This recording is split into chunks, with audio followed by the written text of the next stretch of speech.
Who was the most powerful wizard in Middle-earth? If you said Gandalf, you're right. If you said Saruman, you're also right. It depends entirely on what you mean by power. 5 divine spirits were sent to oppose Sauron. They were ordered to surrender their strength, take mortal flesh, and never rule by force. The one who held the highest rank fell the furthest. The one who ranked lowest proved the greatest. Tolkien hid the answer in plain sight, and it inverts everything you think you know about who was strongest.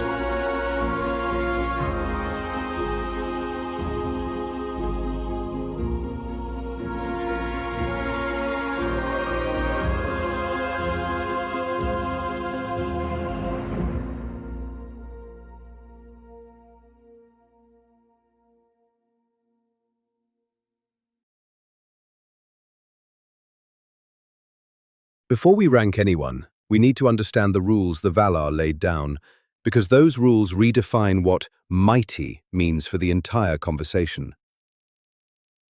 In the essay, The Istari, from Unfinished Tales, Tolkien describes the council of the Valar that created the wizard order. The Valar were alarmed by Sauron's rising shadow in Middle-earth, and they resolved to send emissaries, not armies, not Valar themselves, but Maiar spirits who would guide and inspire the free peoples to resist. The constraints were severe. The Istari were forbidden from revealing themselves in forms of majesty or seeking to rule the wills of men or elves by open display of power. They would be clothed in mortal bodies, subject to hunger, pain, weariness, and the possibility of being slain. Their wisdom would be dimmed. Their knowledge would grow confused. The very act of incarnation would imperil them because mortal flesh carries mortal temptations. This is a staggering design choice by the Valar. They deliberately weakened their own agents. They took beings of divine origin and wrapped them in limitation, knowing full well that limitation itself could corrupt them. It's as if you sent the world's greatest generals into enemy territory after confiscating their weapons and wiping most of their memory. Why? Because the mission wasn't to overpower Sauron.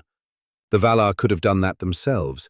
They had done it before, during the War of Wrath at the end of the First Age, and the collateral damage sank an entire continent.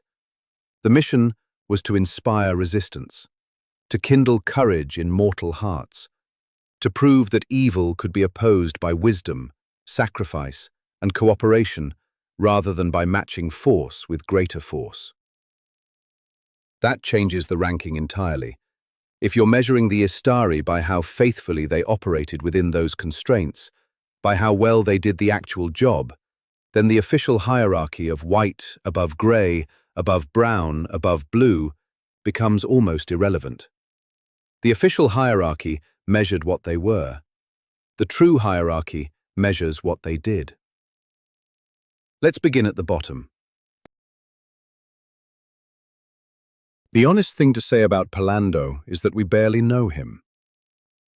He appears in Unfinished Tales as the companion of Alatar, one of the 2 blue wizards who passed into the east and never returned to the western lands. His Quenya name, Pallando, may derive from Pallan, meaning far or wide, the far one. In the later writings collected in The Peoples of Middle-earth, he receives a second name, Romistamo, East Helper. That second name is interesting. East Helper suggests a purpose, someone who went to aid peoples far from the familiar lands of Gondor and the Shire. But Tolkien never elaborated on what that aid looked like. We have no scenes, no dialogue, no described deeds. Pallando is a silhouette at the edge of the legendarium. What we do know is that he was a Maiar of Orome, the great huntsman of the Valar who first discovered the elves at their awakening. And we know that he was chosen not by the Valar directly, but by Alatar, who asked Pallando to accompany him. He went east, not on his own initiative, but out of loyalty to a companion. That loyalty is the only individual trait we can attribute to him, and it places him fifth, not as a judgment of failure, but as an acknowledgement of silence. We simply don't have enough text to rank him higher. He may have been heroic, he may have been magnificent.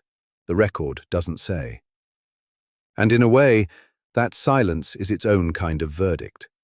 Pallando represents everything about the Istari story that Tolkien never finished telling, the vast stretches of Middle-earth's history that lie beyond the Western narrative we know. Alatar, the first of the Blue Wizards, gives us more to work with. Not because Tolkien wrote extensively about him, but because Tolkien's own view of him changed dramatically over the decades. In 1958, in a letter to a reader, Tolkien confessed, "I think they went as emissaries to distant regions, east and south, far out of Númenórean range. Missionaries to enemy-occupied lands, as it were. What success they had, I do not know, but I fear that they failed, as Saruman did, though doubtless in different ways. And I suspect they were founders or beginners of secret cults and magic traditions that outlasted the fall of Sauron." That's a bleak verdict. Failed missionaries who started mystery cults. For decades, this was the canonical view of the Blue Wizards. But in Tolkien's very late writings, texts composed near the end of his life, published posthumously in The Peoples of Middle-earth, the assessment reversed entirely. In this version, the Blue Wizards arrived not in the Third Age with the other Istari, but far earlier, in the Second Age, around the year 1600, at the same time as the returned Glorfindel, when matters became very dangerous. And their work bore fruit. They must have had very great influence on the history of the Second Age and Third Age in weakening and disarraying the forces of East. That single sentence reframes the entire War of the Ring. Sauron's eastern armies were enormous, far larger than what he deployed against Gondor and Rohan. If those armies had marched west at full force, the defense of Minas Tirith would have been hopeless. The fact that they didn't, the fact that the eastern forces were fragmented and delayed, may be the work of two wizards in blue robes whom the Western chronicles never recorded. Alatar's later name, Morinitar, Darkness Slayer, is not the name of someone who failed. It's a title of heroic accomplishment. I place Alatar fourth because his potential contribution is enormous, but textually contested. Tolkien never reconciled the two versions. We have a pessimistic reading and an optimistic one, and no definitive answer. But if the late writings reflect Tolkien's mature judgment, and many scholars believe they do, then Alatar fought a war we never saw, in lands we never visited, against forces that would have crushed the West without his intervention. That is a form of strength that deserves recognition, even through the fog of incomplete records. Radagast the Brown is the Istar who breaks the binary. He didn't fall like Saruman. He didn't remain steadfast like Gandalf. He wandered sideways into a gentler allegiance, and Tolkien himself seemed unable to decide whether that constituted failure. His Quenya name was Iwendil, bird friend, and he was a Maiar of Yavanna, the Valar who loved all growing things. When the Valar chose their emissaries, Yavanna begged Saruman to take Radagast along, and Saruman agreed, though reluctantly. That reluctance is telling. Saruman, even before his fall, regarded Radagast as beneath him, a lesser spirit with lesser concerns. And what happened? Radagast arrived in Middle-earth, settled in a house called Rosgobel on the borders of Mirkwood, and gradually became enamored of the many beasts and birds that dwelt in Middle-earth, and forsook elves and men, and spent his days among wild creatures. He did not become proud or domineering, Tolkien tells us. He became neglectful and easygoing. He simply stopped paying attention to the war. Gandalf, who never speaks of Radagast with contempt, calls him a worthy wizard, a master of shapes and changes of hue, And he has much lore of herbs and beasts, and birds are especially his friends. That's genuine respect. But it comes with an unspoken reservation. Radagast's gifts were real, but he turned them inward. Here's where it gets genuinely complicated. Christopher Tolkien, editing his father's texts, noticed a tension that the elder Tolkien never resolved. Yavanna specifically commissioned Radagast to protect her creations, the animals, the forests, the growing things of Middle-earth. If that individual mandate from his Valar patron was legitimate, then Radagast's devotion to nature isn't failure at all. It's obedience to a different set of orders. The question is whether one Valar's commission supersedes the collective mandate to oppose Sauron. And Tolkien left that question open. I rank Radagast third because he represents something genuinely rare in the Istari story: goodness without grandeur. He didn't betray his nature. He didn't seek dominion. He loved the world he was sent to protect, and he loved it so much that he forgot there was a war. That's not corruption. It's a kind of intoxication, the mortal body and its capacity for delight overwhelming the divine purpose that sent it here. His is the gentlest failure in all of Tolkien's mythology, if failure it is. And Gandalf's quiet respect suggests that even the most faithful Istar understood something redeemable in the brown wizard's choices. Now we arrive at the most painful entry on this list. Saruman the White. Kurumo, Kurunir, man of skill. He held every advantage the Istari order could confer. He was chosen first. He held the highest rank.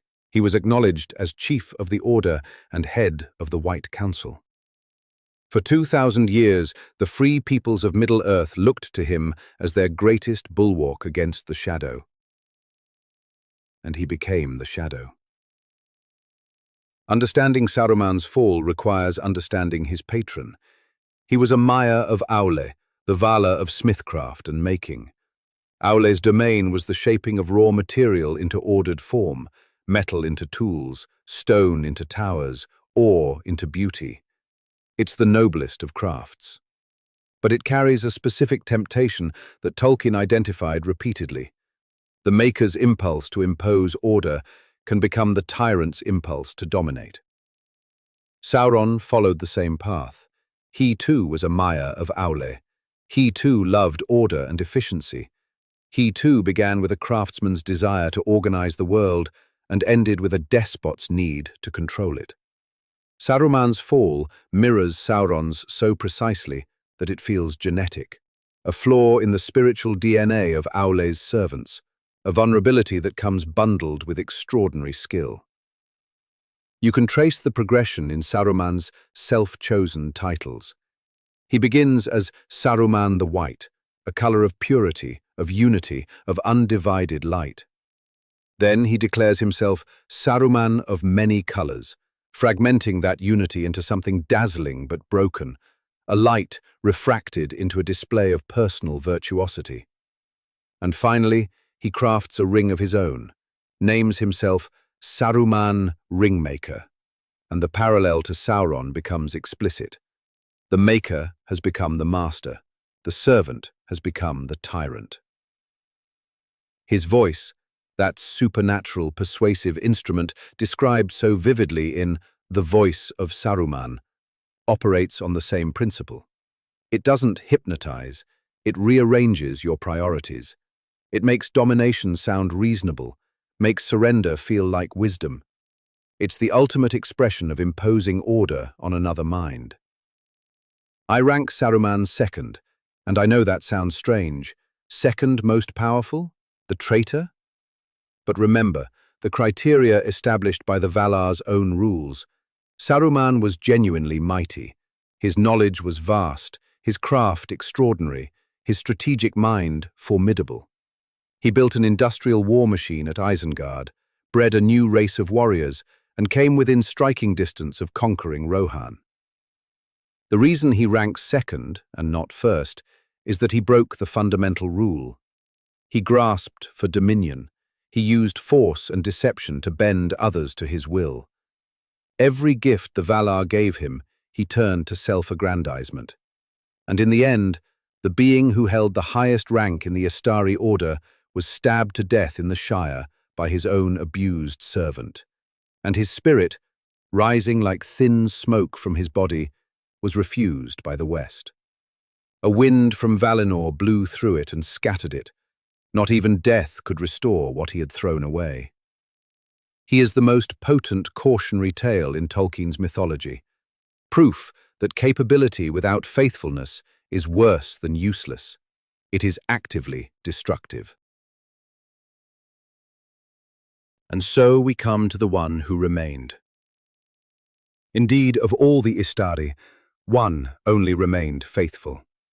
That line from Unfinished Tales is the most devastating sentence in the entire Istari corpus, because it condemns four and exalts one in a single breath. His name was Olorin. The Valaquenta, the account of the Valar and their servants in the Silmarillion, calls him, without qualification, wisest of the Maiar. Not wisest of the Istari, wisest of all the Maiar. That category includes Sauron himself. But when Manwë asked Olorin to go to Middle-earth, he didn't leap at the assignment.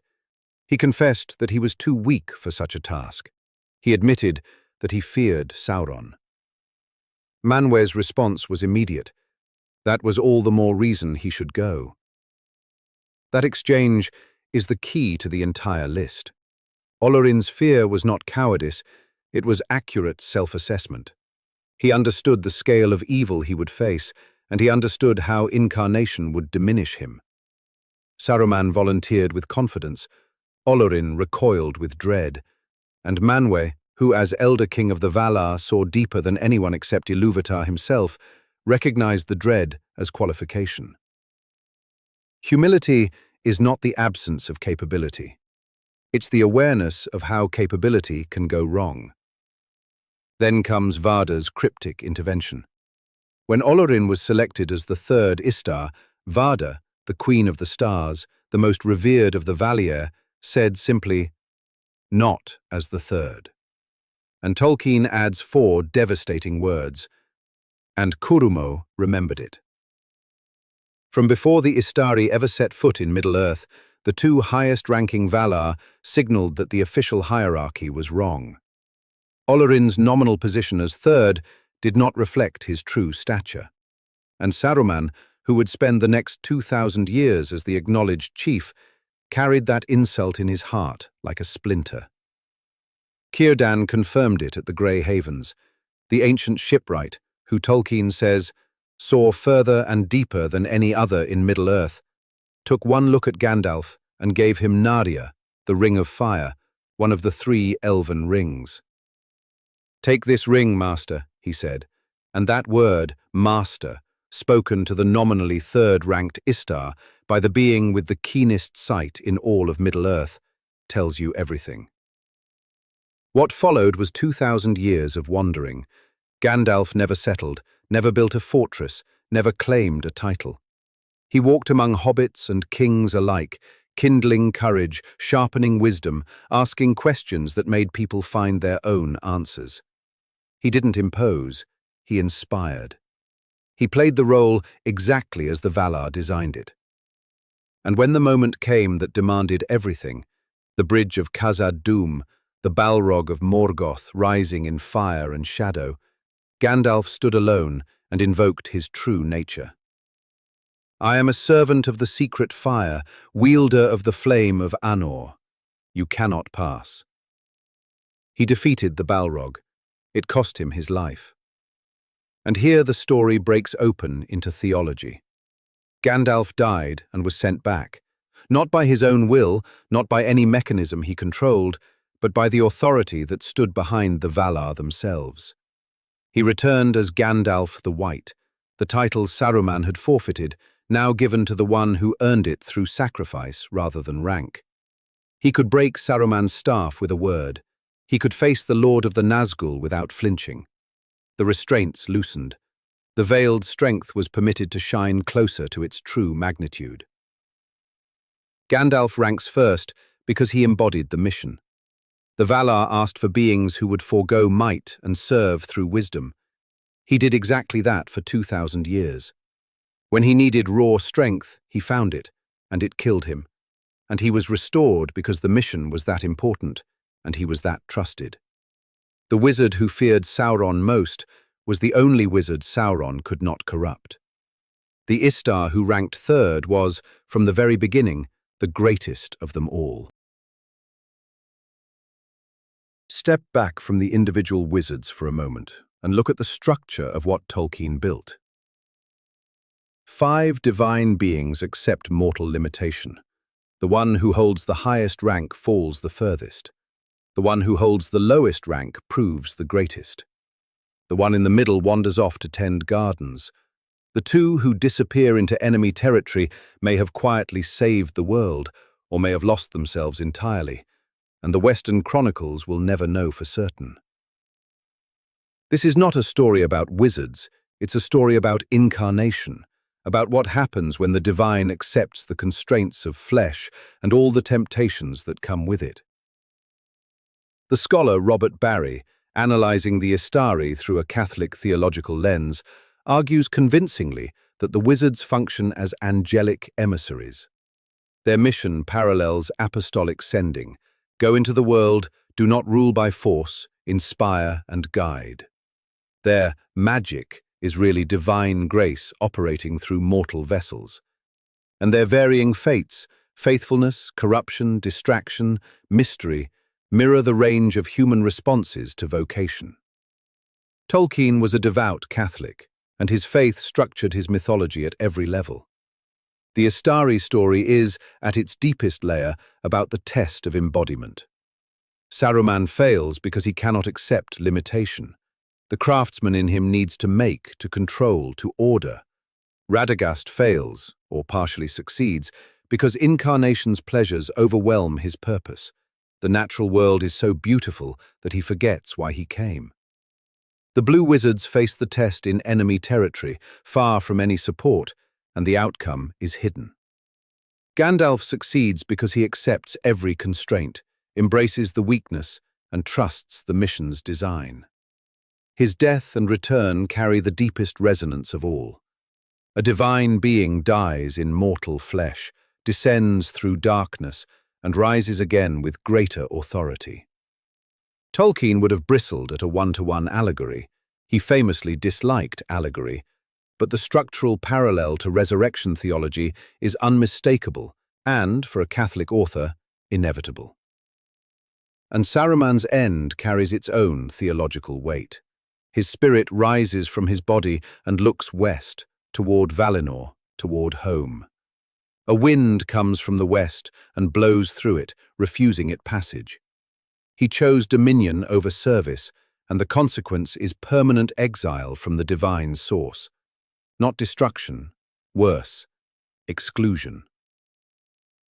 The ranking, in the end, isn't really about who was strongest. It's about who understood the assignment.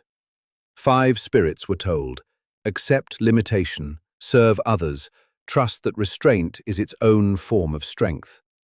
Only one listened.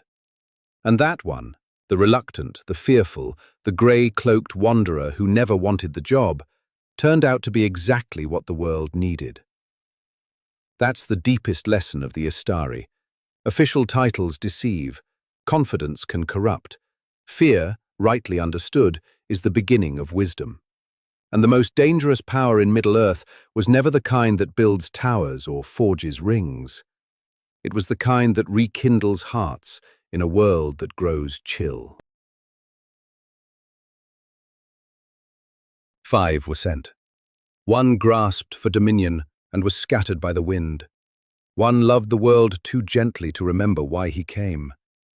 2 walked into the dark and may have held it back. And 1, the one who feared the mission most, carried it all the way home. The ranking was never about strength. It was about what you do when you've been asked to set your strength aside.